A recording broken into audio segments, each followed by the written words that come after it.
There are secrets that were never meant for your ears, secrets that crawl out of the grave of history, like shadows that refuse to die, secrets that leave a man awake at night, questioning not just what he has seen, but what humanity truly is. And tonight you are stepping into one of those forbidden truths. It began in the forgotten hills of Virginia, where fog clings to the mountains like a burial shroud, and silence holds the land hostage. In the year 1971, a 17-year-old girl named Sarah May Whitaker carried within her something so monstrous, so unnatural, that the very doctors who witnessed it abandoned their careers forever. Her family did not see horror. They saw triumph. For generations, the Whitakers had lived by a code so twisted that even the most corrupt dynasties of old would recoil. They called it the pure line, a breeding program that married father to daughter, brother to sister, grandfather to granddaughter again and again. For over a century, the Whitakers believed blood was power and purity was divinity. They convinced themselves that the outside world was polluted by corruption, diluted by foreign blood, and that only through closed loops of flesh could they preserve a spark of something godlike.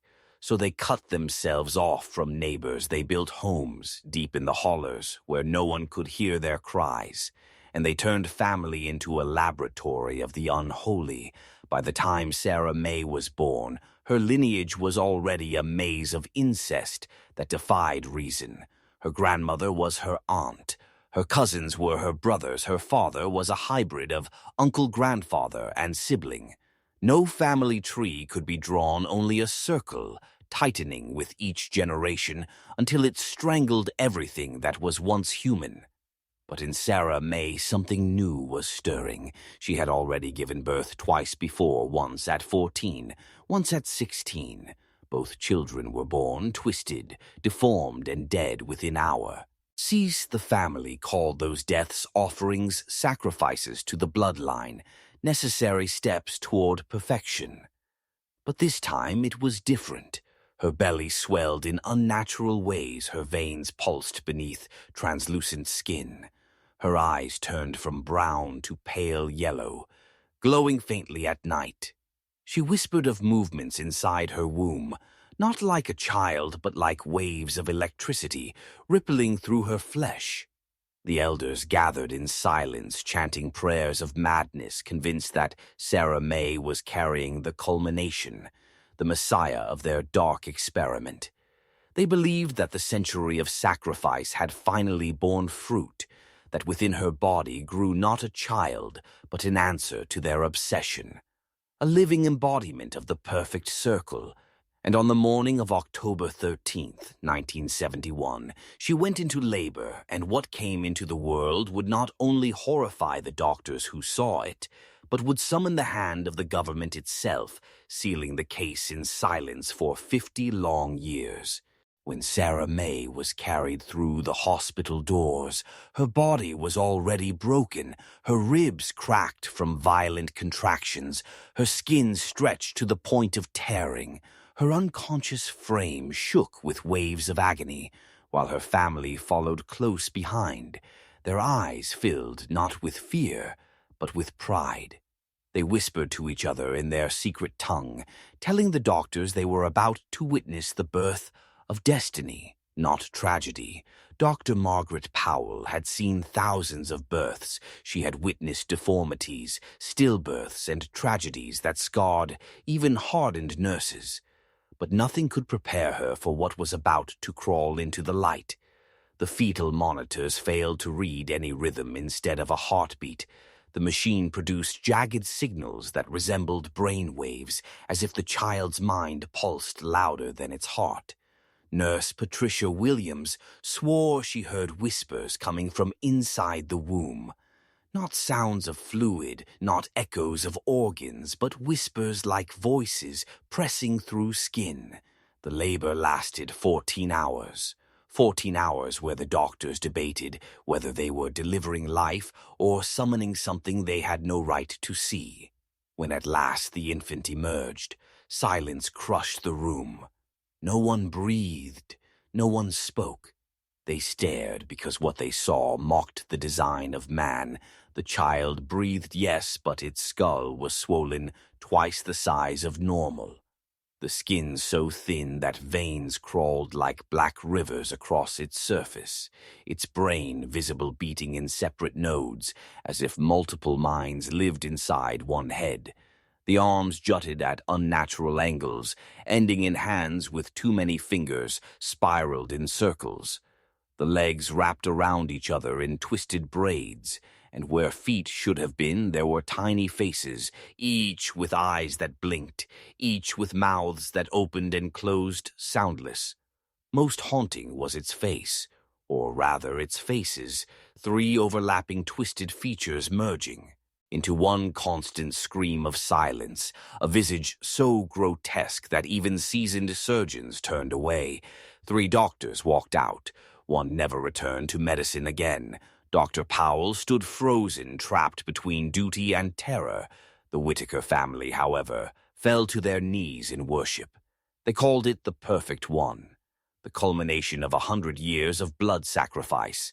They pressed their hands to the incubator glass, whispering prayers, singing strange hymns, swaying as though in the presence of divinity. Their Messiah had been born, and the outside world was unprepared to meet it. For 6 days, the hospital became a prison of silence, a cage holding something that should not exist. And in those 6 days, science, faith, and horror collided until no one could say whether they were caring for a child or guarding a curse. For 6 nights, the hospital halls echoed with unease. Nurses refused to enter the room alone. Doctors whispered of resigning. The child never cried. It hummed a low vibration, like static leaking from an old radio. The sound crawled into the ears of everyone who heard it, filling them with a dread that felt older than language. The multiple eyes moved in different directions, tracking objects with an intelligence that had no place in a body so malformed its brain did not resemble a brain at all. Yet it functioned, and when the Whitaker family approached the incubator, the impossible infant grew calm, as if it recognized them. The family stood vigil around their creation. They brought offerings, strange carved sticks tied with red string stones, etched with spirals, photographs of ancestors who bore twisted features and hollow eyes. They sang hymns in their dialect, a language that outsiders could not decipher. A nurse swore she saw the child smile at the sound, its overlapping faces forming an expression both grotesque and peaceful. The Whitakers called it the culmination, the blood answer, the circle fulfilled. But Sarah May never woke. Her body wasted away beside her child, her hair falling in clumps, her skin yellowed, her life dissolving. The doctors fought to keep her alive. Yet the poison in her veins was not one they could name. It was as if her body had been consumed to build the things she had carried, drained to nothing, so that the bloodline could birth its masterpiece. By the 4th day, the child began to change. The skin shimmered like glass, showing the collapse of organs within, but instead of suffering, it seemed at peace. The multiple faces relaxed, their twisted screams fading into something almost serene. Its tiny hands spiraled inward, forming symbols no one could identify, and on the 6th night it curled its entire body into a perfect spiral shape, a geometry that nurses described as impos. Sybil that morning the breath stopped. The incubator held a corpse twisted into a symbol, ancient and unrecorded, a spiral that looked less like death and more like a message. The Whitaker family wept not with grief but with reverence. They whispered that perfection had been achieved, that the circle was now complete. But the hospital staff knew something else had just begun, because within hours black cars arrived. Outside, unmarked men in dark suits stepped through the doors, and the secret was taken away from everyone who had seen it. The morning sun had barely touched the hills when black sedans lined the hospital entrance. Their windows mirrored the sky, their engines silent yet heavy, as if carrying something more than men. Inside stepped figures in tailored suits, men without names or badges who spoke in clipped tones and carried folders stamped with symbols the staff had never seen. They did not ask, they commanded. The child's body was sealed inside a steel container, its mother covered with a plain white sheet. No explanations were given, only warnings whispered like threats made of smoke. The hospital director tried to protest, citing medical rights, citing the sanctity of patient care, but one glance from those cold eyes silenced him forever. Later that day, he handed in his resignation, his hands trembling too violently to sign his name properly. Witnesses were told to remain quiet, their contracts shredded, their oaths replaced with silence, enforced by signatures on papers, marked with penalties that stretched beyond the grave.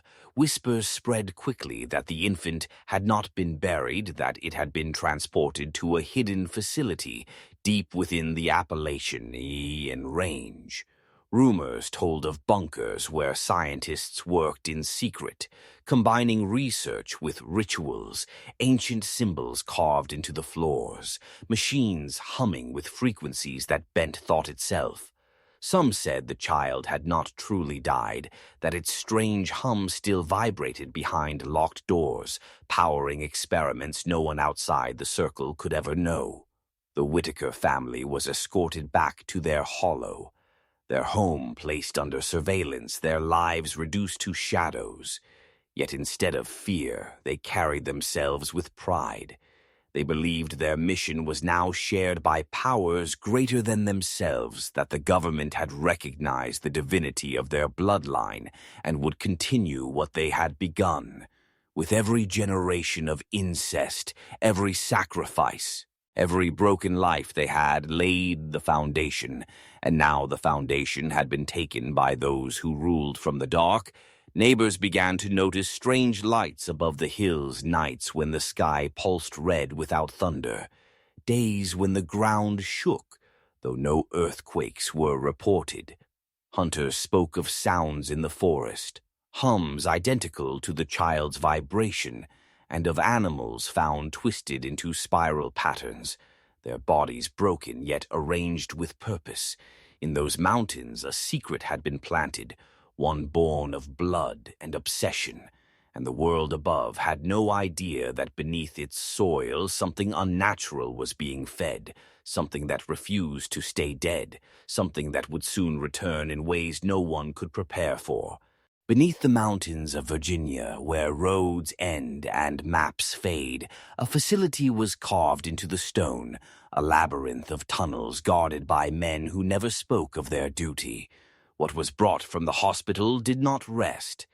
It became the centerpiece of something larger, a program whispered about in fragments by those who vanished soon after. The government did not bury the spiral child they preserved. It studied it, worshipped it in their own way. Scientists were divided. Some approached with microscopes, others with prayer books. They saw in its twisted body not only mutation, but design, a geometry that repeated itself in seashells, in galaxies, in the very code of life. The spiral was everywhere, but here it had been born in flesh. They dissected cells that refused to decay, tissues that pulsed weeks after death, and brain matter that emitted frequencies capable of disrupting human thought. Machines placed near the remains malfunctioned, clocks bent time, lights flickered in repeating rhythms. Nurses reported hallucinations of eyes blinking in walls of voices, whispering their names. It became clear this was not a deformity alone. It was a message written in blood, a reminder that humanity itself could be bent, reconfigured, reshaped like clay in the hands of those who dared to cross forbidden lines.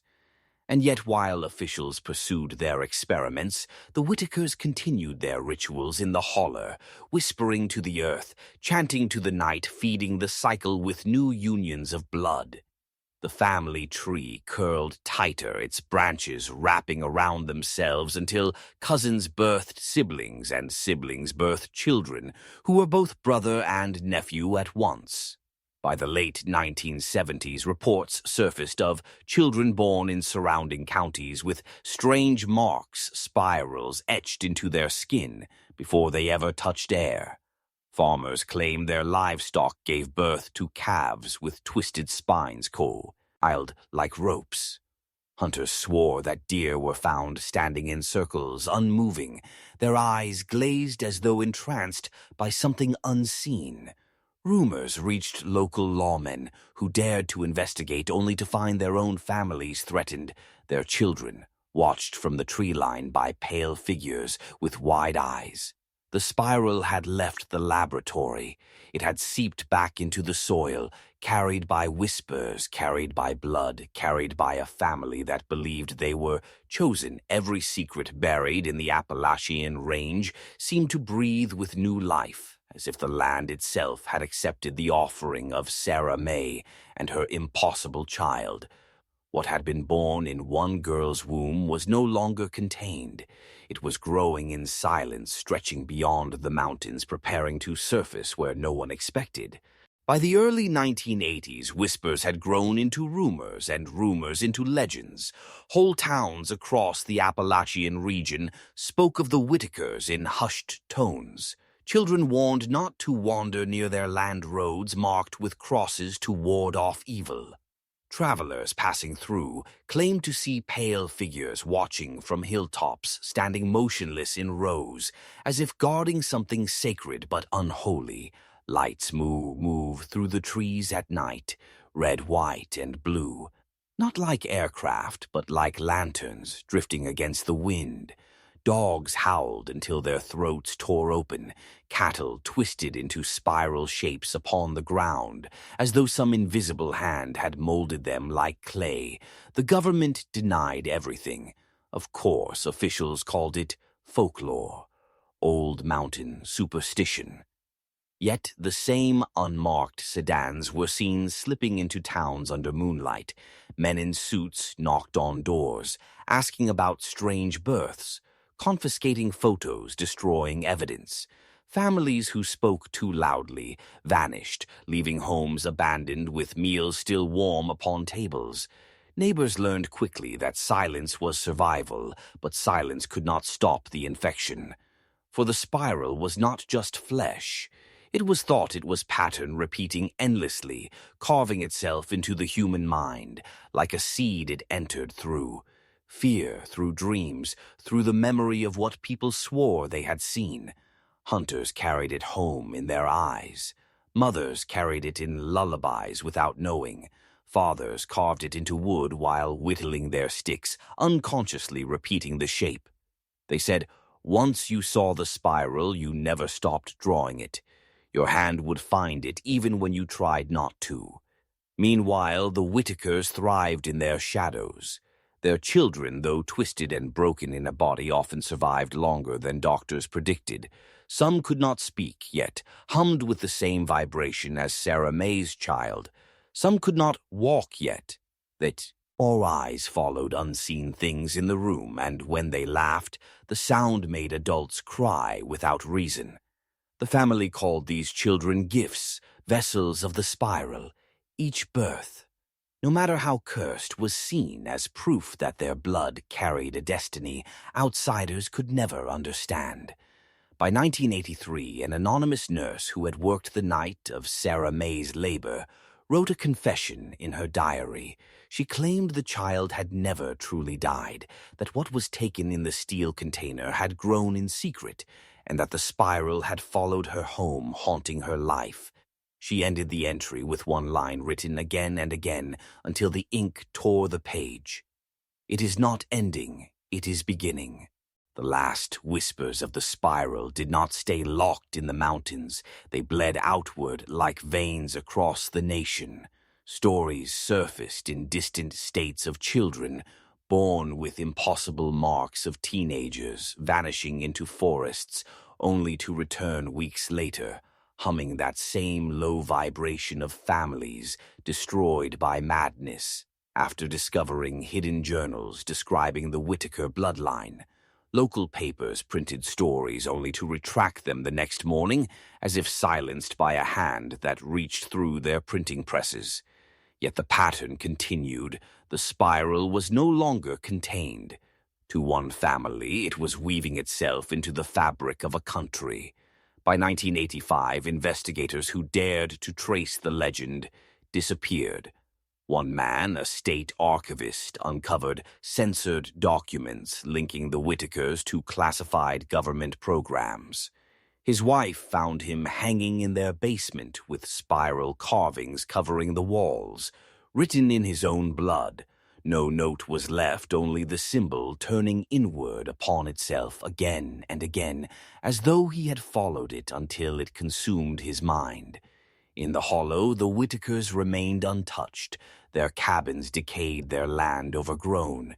Yet within those rotting walls, new cries were heard, babies born of cousins and uncles, their voices blending with the hum, their blood still feeding the cycle.